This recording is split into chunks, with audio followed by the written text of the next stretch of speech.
उम्मीद है आप सब लोग खैरियत से होंगे। जी स्टूडेंट्स, लास्ट टाइम हम लोगों ने चैप्टर नंबर 8 स्टार्ट किया था, fraud, internal control and cash का। और लास्ट टाइम तक अगर हम लोग देखें तो हम लोग डिस्कस कर चुके थे फ्रॉड के बारे में, और फ्रॉड क्यों किया जाता है इसके बारे में, और इंटरनल कंट्रोल के बारे में हमने डिस्कशन की थी, और उसके कंपोनेंट्स और उसकी प्रिंसिपल एक्टिविटीज़ के बारे में हम लोगों ने स्टडी किया था। और कैश रसीट्स के ऊपर इंटरनल कंट्रोल को हमने स्टडी किया था। आज हम लोग थोड़ा नेक्स्ट मूव करेंगे अपने टॉपिक को, कैश डिसबर्समेंट कंट्रोल के बारे में हम लोग डिस्कस करेंगे। कैश डिसबर्समेंट, बेटा डिसबर्समेंट मींस टू से कि कैश पेमेंट के जब हम लोग कैश की पेमेंट्स कर रहे हैं तो उसको किस तरह से कंट्रोल किया जा सकता है, उसको उस पर किस तरह से हम लोग चेक एंड बैलेंस अपना रख सकते हैं, किस तरह से उन चीज़ों को मैनेज कर सकते हैं कि वहाँ पे एरर्स और फ्रॉड्स जो हैं वो कम से कम हो। Generally, internal control over cash disbursements is more effective when companies pay by check rather than by cash। कि भाई सबसे आसान तरीका जो है, और सबसे जैसे हम लोग कहते हैं कि जिसपे आपकी कॉस्ट भी कम आएगी और जिसमें आपको जो रिजल्ट्स हैं वो भी ज़्यादा मिलेंगे, वो तरीका क्या है कि आप कैश पेमेंट्स जितनी भी करें वो वाया बैंकिंग चैनल आप पेमेंट करें, कि मतलब चेक के थ्रू आप पेमेंट्स करेंगे। ठीक है, आप नेट मतलब हार्ड कैश में पेमेंट करने के बजाय आप बैंकिंग चैनल को या बैंकिंग इक्विपमेंट्स को या बैंकिंग मीडियम को आप यूज करेंगे पेमेंट्स करने के लिए, तो वहां पे चांसेस ऑफ फ्रॉड्स कम होंगे, बहुत कम होंगे। अब cash internal control on cash disbursement पे कौन कौन सी चीजें आती हैं हम लोग देख सकते हैं कि कैश पेमेंट्स के ऊपर अगर इंटरनल कंट्रोल हम लोगों ने इम्प्लीमेंट करना है तो वो किन चीजों पे होगा, वोचर सिस्टम और पैटी कैश सिस्टम या पैटी कैश फंड की बात हम लोग करते हैं।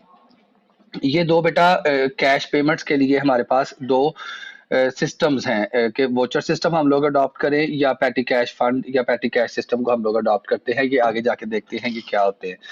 उसके बाद बेटा अगर हम लोग एक्टिविटीज को देखें कि कैश पेमेंट कंट्रोल में क्या हम लोग प्रोसीजर्स अडॉप्ट करते हैं, तो लास्ट टाइम जैसे हम लोगों ने डिस्कस किया था कैश रिसीट्स के जो कंट्रोल्स हमने देखे थे, बिल्कुल उसी तरह से वही 6 की 6 प्रिंसिपल एक्टिविटीज हमारी कैश डिस्बर्समेंट कंट्रोल पे भी इम्प्लीमेंट होंगी, जिसमें हम लोग कहेंगे जी सबसे पहले हम क्या करेंगे, establishment of responsibility. Only designated personnel are authorized to sign checks, trigger and approve vendors। मतलब कि हम लोगों ने डेजिग्नेट कर दिए पर्सोनल्स जो हैं उनको कि भाई कौन कौन बंदा जो है वो चेक इशू कर सकता है, चेक के ऊपर साइन किसने करने हैं। एक ही बंदे को जब हम लोगों ने डेजिग्नेट कर दिया है, रिस्पॉन्सिबिलिटी स्टैब्लिश कर दी हुई है, तो फिर वहां पे फ्रॉड नहीं हो सकता ना। Maximum balance check and balance हमने लगा दिया, मैक्सिमम चेक लगा दिया हमने। ठीक है, कि अगर वो जो ट्रेडर है जिसके पास साइनिंग अथॉरिटी थी, चेक इशू करने की अथॉरिटी थी, अगर उसने किसी नॉन बिजनेस एक्टिविटी के लिए या किसी नॉन बिजनेस सप्लायर को या किसी नॉन बिजनेस वेंडर को अगर उसने पेमेंट कर दी है या उसको चेक इशू कर दिया है, तो वो उसके लिए आंसरेबल होगा। उसको हम लोग जो है वो उससे वो क्या नाम एक्सप्लेनेशन उससे डिमांड कर सकते हैं, जी हाँ जी बताएं ये पेमेंट्स आपने किस सिलसिले में की है। ठीक है, तो पहले ही वही जो इंटरनल कंट्रोल की जो एक्टिविटी थी हमारी पास, इंटरनल कंट्रोल प्रिंसिपल एक्टिविटी में पहली एक्टिविटी क्या थी कि हम लोग रिस्पॉन्सिबिलिटीज को एस्टेब्लिश कर देंगे, मतलब डेजिग्नेट कर देंगे पर्सोनल्स को स्पेसिफिक टास्क परफॉर्म करने के लिए। नंबर टू, वही जैसे हम लोगों ने कहा था डॉक्यूमेंटेशन प्रोसीजर। बेटा देखिए इंटरनल कंट्रोल की जो प्रिंसिपल एक्टिविटीज है वो यही 6 हैं, वो किसी भी चीज पे आप लगा दे, हम उस एंगल से इन चीजों को डिस्कस कर देंगे। लास्ट टाइम हम लोगों ने कैश रिसीट्स के ऊपर ये कंट्रोल लगाया था, अभी हम लोग कैश पेमेंट्स के ऊपर, कैश डिस्बर्समेंट्स के ऊपर यही कंट्रोल जो है वो लगा रहे हैं। तो किस तरह से हम लोग देखेंगे कि डॉक्यूमेंटेशन प्रोसीजर में क्या करेंगे, use pre numbered cheques. Cheques must have an approved invoice, required employee to use a corporate credit cards for reimbursable expenses। ठीक है, अब देखें हम लोगों ने जब पेमेंट करनी है तो हम लोग क्या करेंगे डॉक्यूमेंटेशन प्रोसीजर में, एक तो चेक नंबर चेक्स को इशू यूज करेंगे और चेक्स के ऊपर सीरियल नंबर या नंबर्स लिखे होते हैं जिनको हम लोगों ने यूज करना है, पता हो कि किस नंबर का चेक किस इनवॉइस के लिए या किस एक्टिविटी के लिए हमने पेमेंट की थी। ठीक है, तो एक तो चेक्स प्रॉपरली नंबर्ड होंगे और आप लोगों ने चेक उसी इवेंट के लिए इशू करना है जिसके लिए आपके पास अप्रूव्ड रिक्वेस्ट आई है, एक अप्रूव्ड वॉचर आया है आपके पास किसी एक्टिविटी के लिए, तो उसी के सिलसिले में आप लोगों ने पेमेंट करनी है। उसके अलावा आपने कोई भी पेमेंट नहीं करनी। ठीक है जी। उसके बाद हम लोग क्या कहते हैं जी, कुछ एम्प्लॉइज ऐसे होते हैं जिनको एक्सपेंसेस रीइंबर्स किए जाते हैं कि भाई ठीक है, आपको अलो है कि कुछ एक्सपेंसेस आप कर सकते हैं, बिजनेस एक्सपेंसेस कुछ आप जो हैं वो करेंगे तो आपको बिजनेस उसके लिए रिटर्न दे देगा। बिजनेस जब उसका रिटर्न देगा तो हम क्या कहते हैं जी, वो कोई भी आके जी मेरे इतने एक्सपेंस हो गए हैं मुझे पैसे दे दें, नहीं, ऐसी ऐसा काम नहीं आप करेंगे। आप क्या करेंगे, आप एक प्लास्टिक कार्ड, जैसे प्लास्टिक करेंसी जिसमें हम लोग क्रेडिट कार्ड से डेबिट कार्ड की जो है वो बात करते हैं, तो इस तरह के कुछ कार्ड इशू करेंगे एम्प्लॉइज को, और एम्प्लॉइज उसमें से अपने एक्सपेंसेस जो है वो रीइंबर्स करवाएंगे, ताकि हमारे पास प्रूफ भी तो हो ना कि किस किस एक्सपेंस के लिए या किस इवेंट के लिए या किस चीज के लिए एम्प्लॉइज हमसे जो है वो रीइंबर्समेंट मांग रहे हैं। रीइंबर्स का मतलब क्या होता है कि भाई अपनी जेब से आप खर्चा कर लें, हम आपको उसके पैसे बाद में अदा कर देंगे। आप उसका वोचर, उसकी रसीद, उसका डॉक्यूमेंट्री एविडेंस हमें दिखाइएगा, हम आपको उसकी पेमेंट कर देंगे। ठीक है। उसके बाद आ जाती है third activity, independent internal verification, compare cheques to invoices, reconcile bank statement monthly. देखिए आपने जब चेक्स को बैंक में जमा करवाया है तो भाई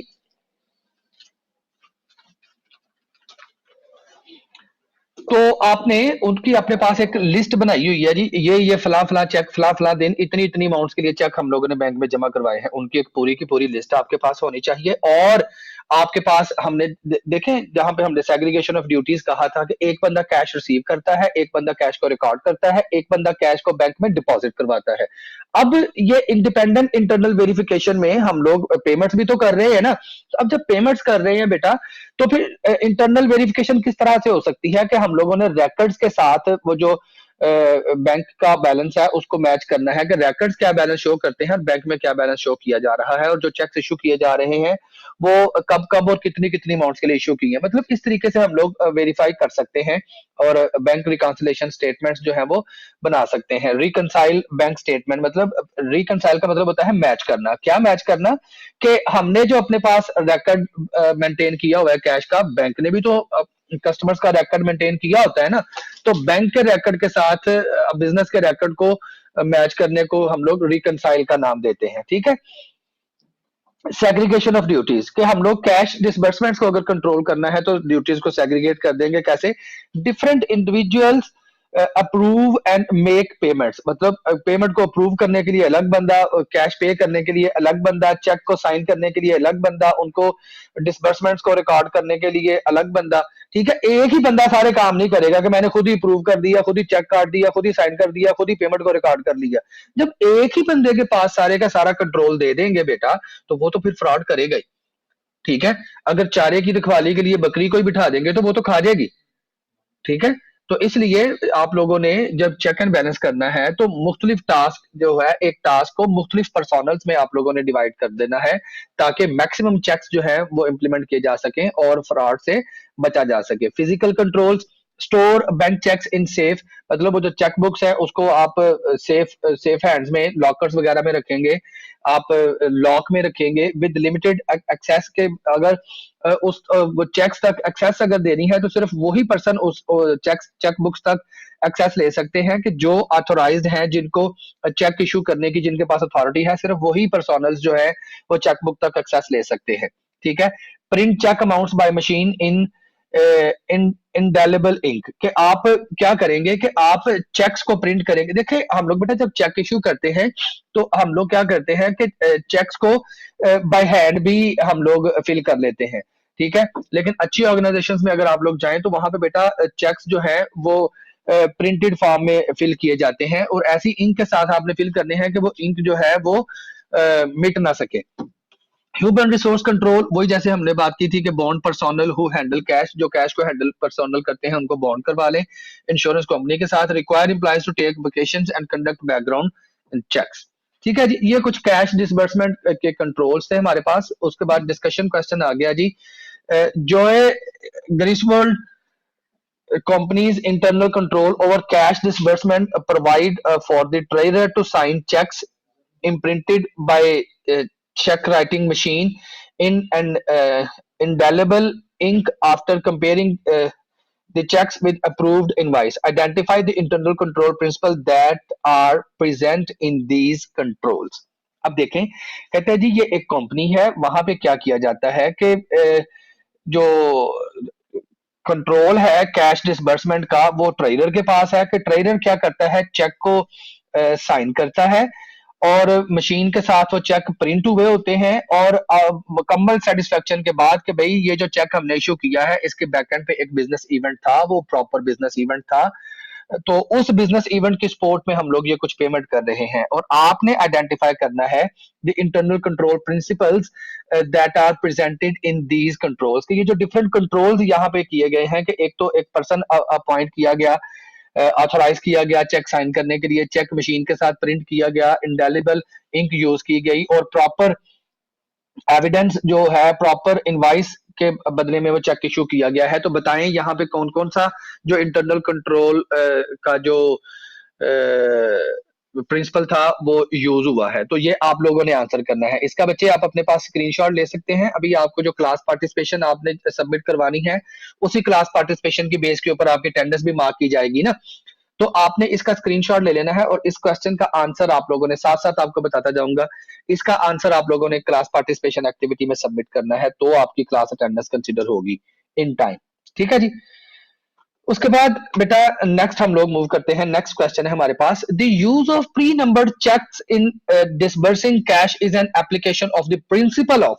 अब देखें, हमने अभी 6 प्रिंसिपल एक्टिविटीज पढ़ी थी ना, जो इंटरनल कंट्रोल में ओवरऑल भी पढ़ी थी, और उसके बाद हमने लास्ट लेक्चर में कैश रिसीट में भी पढ़ी थी, कैश रिसीट कंट्रोल में और कैश डिसबर्समेंट कंट्रोल में भी अभी हमने वही 6 एक्टिविटीज पढ़ी हैं, कि हम लोग बात कर रहे हैं कि जब हम लोग चेक्स को नंबर असाइन कर देते हैं, प्री नंबर्ड या सीरियल नंबर्ड चेक बुक्स अगर या चेक्स इस्तेमाल करते हैं पेमेंट्स के लिए, तो वो कौन सी एक्टिविटी को या कौन से प्रिंसिपल एक्टिविटी को जो वो रिप्रेजेंट करते हैं। इस्टेब्लिशमेंट ऑफ रिस्पॉन्सिबिलिटी, भाई रिस्पॉन्सिबिलिटी में जब हम लोग रिस्पॉन्सिबिलिटी इस्टेब्लिश कर देते हैं तो उसका मतलब क्या होता है कि हम लोगों ने पर्सनल्स को, अपने एम्प्लॉइज को ऑथोराइज कर दिया है कि पर्टिकुलर पर्सन एक पर्टिकुलर टास्क परफॉर्म कर सकता है। लेकिन इसमें प्री चेक वाला तो प्री नंबर्ड चेक्स वाला तो कोई इसमें ऐसा काम नहीं था। सेग्रीगेशन ऑफ ड्यूटीज में हम लोग क्या करते हैं कि एक काम को 2 मुख्तलिफ लोगों में डिवाइड कर देते हैं, तो वहां पे भी चेक नंबर्स असाइन करने वाला कोई ऐसा प्रिंसिपल नहीं था। नंबर सी में हमने कहा था physical, mechanical and electronic controls, कि हम लोग एसेट्स को क्या करेंगे, सेफ हैंड्स में, लॉकर्स में, लॉक में, सेफ अलमारी में, या स्कैनर्स के साथ या पासवर्ड्स के साथ चीजों को जो है वो आप प्रोटेक्ट कर सकते हैं, तो उसमें भी प्री नंबर वाला काम नहीं था। डॉक्यूमेंटेशन प्रोसीजर, डॉक्यूमेंटेशन प्रोसीजर में हमने ये चीज पढ़ी थी कि भाई हम लोग क्या करेंगे जब चेक्स इशू करेंगे, तो उसके लिए हम लोग स्ट्रेटेजी ये अपनाएंगे कि प्री नंबर्ड चेक्स इशू करेंगे, और उसकी सपोर्टिंग इनवाइस हमारे पास होगी तो हम लोग वो चेक इशू करेंगे।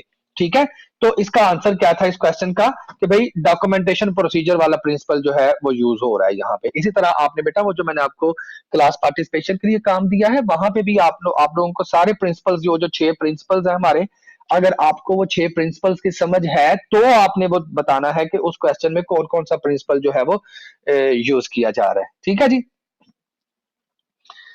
उसके बाद हम लोग बेटा बात करेंगे कैश डिसबर्समेंट कंट्रोल्स की। हमने कहा था कि कैश डिसबर्समेंट कंट्रोल जब हम लोग करते हैं तो एक तो वोचर सिस्टम है हमारे पास और दूसरा पैटी कैश सिस्टम है। दोनों सिस्टम्स के ऊपर हम लोगों ने डिसबर्समेंट कंट्रोल्स को इंप्लीमेंट करना है। वोचर सिस्टम में क्या किया जाता है बेटा, network of approvals by authorized individuals to ensure the disbursement by checks are proper। कि भाई voucher is an authorisation form prepared for each expenditure. कि भाई क्या करेंगे, वोचर सिस्टम में क्या किया जाता है कि कोई भी आपने पेमेंट करनी है, किसी भी ट्रांजैक्शन की अगर आपने पेमेंट करनी है, किसी भी इकोनॉमिक इवेंट के लिए अगर आपने पेमेंट करनी है, तो क्या किया जाएगा, ऑथोराइज्ड पर्सनल जो है वो उसका वोचर प्रिपेयर करेगा, और उस वोचर को प्रिपेयर करने के बाद ऑथोराइज पर्सन उस वोचर के बदले में जो है वो चेक इशू करेगा, और हम लोग उस पर्टिकुलर एक्सपेंस के लिए, उस पर्टिकुलर इकोनॉमिक इवेंट के लिए, उस पर्टिकुलर बिजनेस इवेंट के लिए हम लोग पेमेंट करेंगे। ठीक है, तो ये वोचर सिस्टम था हमारे पास। वोचर सिस्टम के बाद दूसरा सिस्टम हमारे पास बेटा आ जाता है पैटी कैश फंड।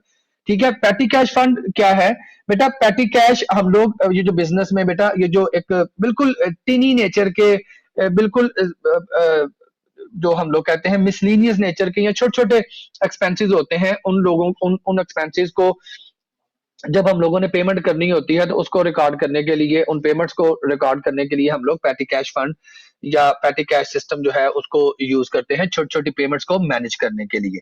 ठीक है, मतलब दोनों, ये हमारे पास ऑप्शन नहीं है कि हम लोग वॉचर सिस्टम यूज कर लेंगे, पैटी कैश फंड जो है उसके ऊपर हम लोगों ने कंट्रोल लगाना है, इंटरनल कंट्रोल नहीं। हम जब डिसबर्समेंट कर रहे हैं तो ओवरऑल बिजनेस के लिए कर रहे हैं। तो जो छोटे छोटे बिजनेस के एक्सपेंसेस हैं उनके लिए जो पेमेंट्स रिकॉर्ड हो रही हैं वो पैटी कैश में हो रही हैं, और बाकी जो पेमेंट्स हो रही हैं वो वोचर सिस्टम के तहत हो रही हैं।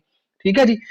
तो petty cash fund use to pay small amounts involve establishment establishing the funds. होता क्या है बेटा इसमें कि वो जो हमारा जो कैशियर है, जो ट्रेजरर है, जो भी है, उसके पास एक फंड जो है वो मेंटेन कर दिया जाता है छोटा सा, उसमें एक अमाउंट जो है वो रख दी जाती है उस फंड में, making payment from the fund. तो जो भी छोटे छोटे पेमेंट्स होती हैं वो उस फंड में से पे कर दी जाती हैं, रिप्लेनिशिंग द फंड। और एट द एंड क्या होता है कि जब वो फंड मतलब डेली बेसिस के ऊपर कह लें या वीकली बेसिस के ऊपर कह लें, अब बेटा हम लोग जब ये फंड क्रिएट करते हैं ना तो अंदाजा मैनेजमेंट को भी होता है कि ये छोटे छोटे एक्सपेंसेस हमारे एक दिन में कितने होते हैं, एक हफ्ते में कितने होते हैं, एक महीने में कितने होते हैं। ठीक है, तो फॉर एग्जाम्पल अगर 5,000 रुपीज उस फंड में जो है वो अलॉट कर दिया गया, अब कैशियर या वो जो ट्रेडर है या वो जो मैनेजर है वो क्या करेगा, उस फंड में से छोटी छोटी पेमेंट्स जो है वो करता रहेगा। मतलब जो कोई हमारे पास कुछ क्लाइंट आ गए, उनकी रिफ्रेशमेंट के लिए कुछ पेमेंट्स करनी पड़ गई, कोई कोई स्वीपर को पेमेंट करनी पड़ गई, या कोई कुछ चैरिटी वगैरह करनी पड़ गई, मतलब इस तरह की कोई पोस्टेज वगैरह के या कोई कोरियर वगैरह के एक्सपेंसेस करने पड़ गए।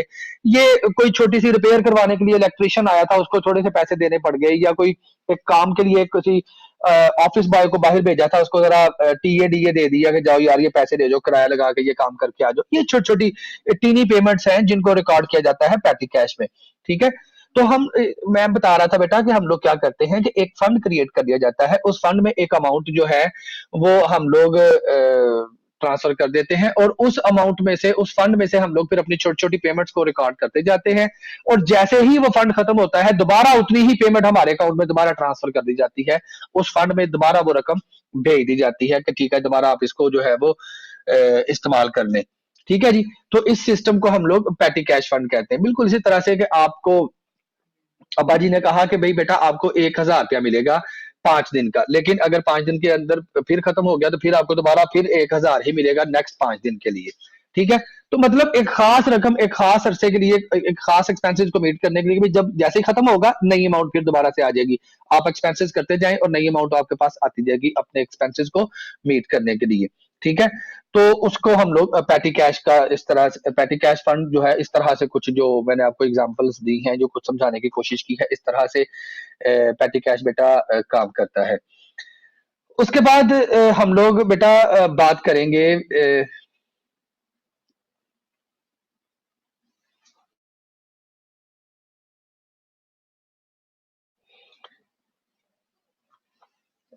जी, तो हम लोग बात कर रहे थे बच्चे कि पैटी कैश के बारे में बात कर रहे थे। अब पैटी कैश को हम लोग देखते हैं कि पैटी कैश किस तरह से काम करता है, और इसमें हम लोग कौन-कौन सी चीज़ों को रिकॉर्ड करेंगे, किस तरह से रिकॉर्ड करेंगे, ये देखते हैं। इलस्ट्रेशन है बेटा हमारे पास, if light company decide to establish a $100 fund on March 1st, the general entry is. अब देखें मैंने आपसे क्या कहा था कि हम लोग क्या करेंगे बेटा, एक एक स्पेशल अमाउंट के साथ एक फंड क्रिएट कर दिया जाता है कि भाई ये अमाउंट, ये कुछ छोटे छोटे जो टीनी नेचर के एक्सपेंसेस हैं उनको मीट करने के लिए ये आप रकम अपने पास रख लें, जैसे ही ये पैसे खत्म हो गए हम आप इतनी ही रकम दोबारा आपको दे देंगे छोटे छोटे एक्सपेंसेस को मीट करने के लिए।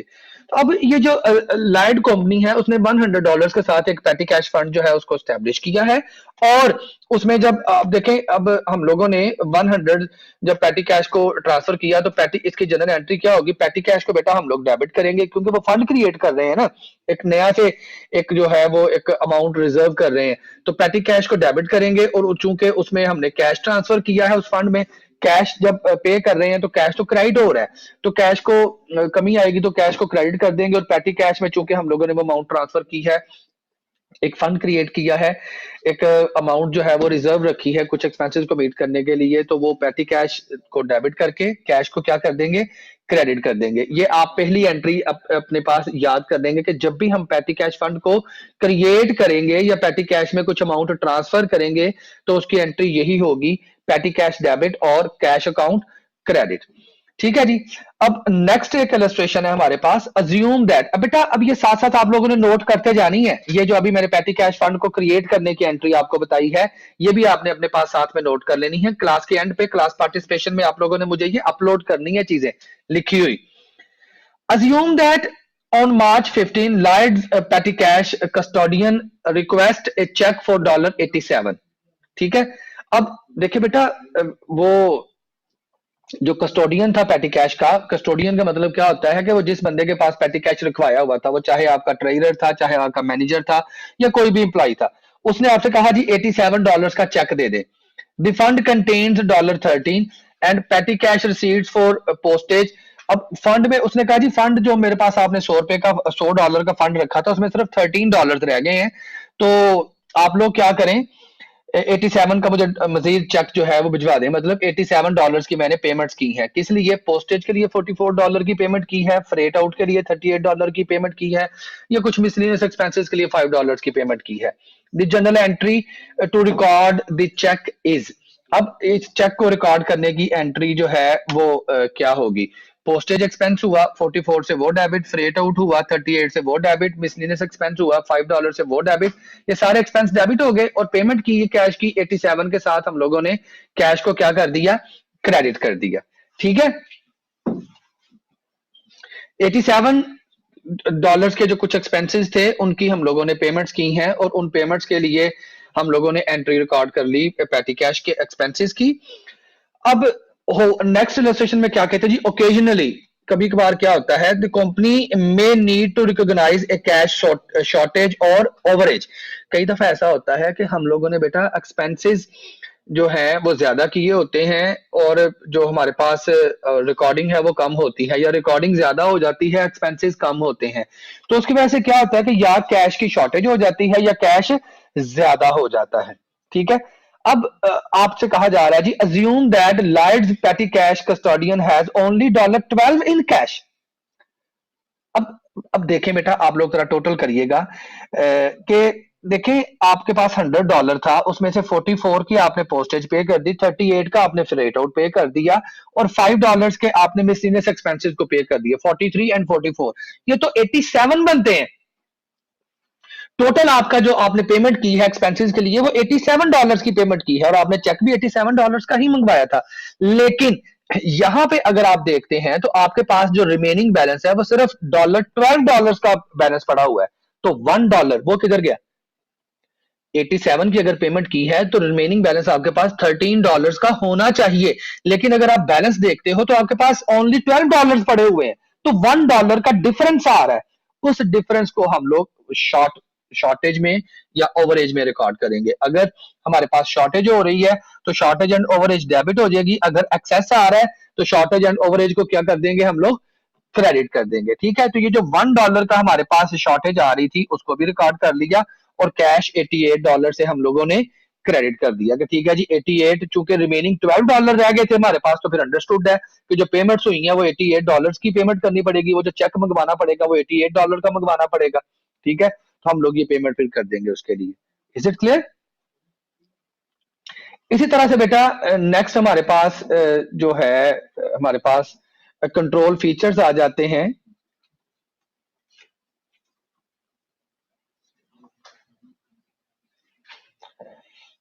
यूज ऑफ बैंक कि जब हम लोग बैंक के जरिए से हम लोग अपनी ट्रांजैक्शंस को जो है वो स्पॉन्सर कर रहे हैं या कंट्रोल कर रहे हैं, पेमेंट्स और रिसीट्स जो है वो वाया बैंकिंग हम लोग कर रहे हैं, तो उससे क्या होगा? Contributes to good internal control over cash. कि अगर हम लोग बैंक को यूज करते हैं ना अपनी पेमेंट्स के लिए, अपनी अमाउंट्स की रिसीविंग के लिए, तो उससे क्या होगा कि आपका जो इंटरनल कंट्रोल है उसकी कंट्रीब्यूशन बहुत ज्यादा होगी। आप लोगों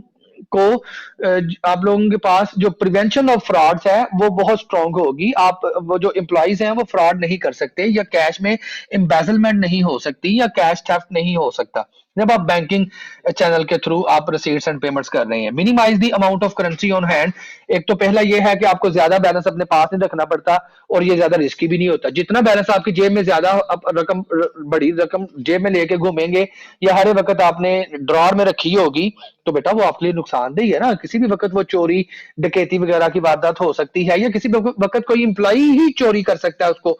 तो एक तो ये है कि आपके पास जो ऑन हैंड बैलेंस है वो मिनिमम हो जाता है जब आप बैंक के थ्रू अपनी सारी ट्रांजैक्शंस को पे और मतलब हैंडल कर रहे हैं। तो creates A double record of bank transaction, तो बैंक की ट्रांजैक्शन का रिकॉर्ड डबल होता है। डबल रिकॉर्ड कैसे होता है बेटा? एक तरफ तो बैंक अपने पास आपका रिकॉर्ड रखे हुए है और एक तरफ आपने अपने पास बैंक का रिकॉर्ड रखा हुआ है, तो डबल रिकॉर्डिंग हो रही है। जब डबल रिकॉर्डिंग हो रही है किसी भी वक्त हम लोग उसको जो है वो इंटरनल वेरिफिकेशन कर सकते हैं, बैंक से चीजों को मंगवाकर, बैंक से रिकॉर्ड मंगवाकर उसको बिजनेस के रिकॉर्ड्स के साथ मैच करके हम लोग वो जो फर्क है, वो जो डिस्क्रिपेंसीज हैं या कोई फ्रॉड अगर कमिट किया गया है तो उसको इजीली हम लोग ट्रेस आउट करके उसके लिए करेक्टिव मेजर्स ले सकते हैं। एंड बैंक रिकंसिलिएशन स्टेटमेंट, वो जो मैंने अभी बात आपसे कही बेटा, कि वो जो बैंक ने अपने पास रिकॉर्ड बनाया हुआ है, उस रिकॉर्ड के साथ जब हम लोग अपने बिजनेस के इंटरनल रिकॉर्ड्स को मैच करते हैं, तो अगर कोई फर्क आ गया है तो उस फर्क को दूर करने के लिए हम लोग बैंक रिकंसिलिएशन स्टेटमेंट प्रिपेयर करते हैं। और ये कौन करता है? बिजनेस करता है। इंटरनल वेरिफिकेशन के प्रिंसिपल के तहत ये बैंक रिकंसिलिएशन स्टेटमेंट बनाई जाती है। ठीक है जी। अभी बेटा नेक्स्ट सेशन में हम लोग आते हैं, ये सेशन एंड हो गया है।